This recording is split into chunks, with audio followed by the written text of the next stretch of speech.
Halo.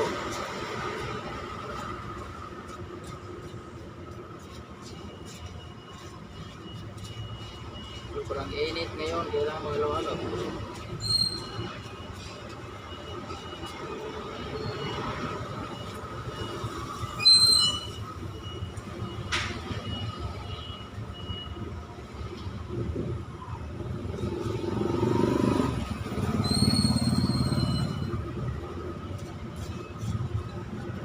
Ganyan ko sa ano eh. Sa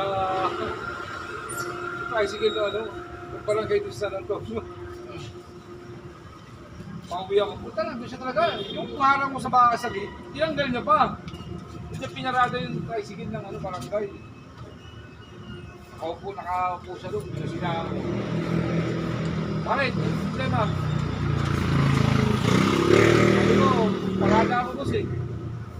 Nakita mo nakaparada ako, nauna ako sa iyo eh. Ganun ba? Sige. Pinarada ko sa likuran niya. Inaganon yung tricycle ko sa kalahati ng kalsada. Pumusina yung ano, kotse patwas. Tiit! Pre, tabi mo yung tricycle mo. Sabi ko ito, patabi mo yung barangay oh. Ayaw tumabi sa paparadaan ko eh. Ba't ako inalo mo? Nauna ako sa'yo dito. Sige boss, tabi mo na lang. Kasya naman eh. Tumitingin lang yung kapitbahay ko. Binuksan ko yung gate. Pagbukas ko ng gate, binuksan ko yung pintuan.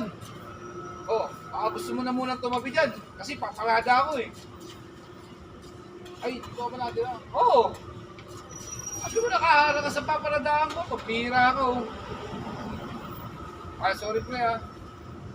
Oh, nakita mo nang may harang eh. Tapos kaka paparada. Pinapatabi na kita. Higaan mo pa ako sa motor.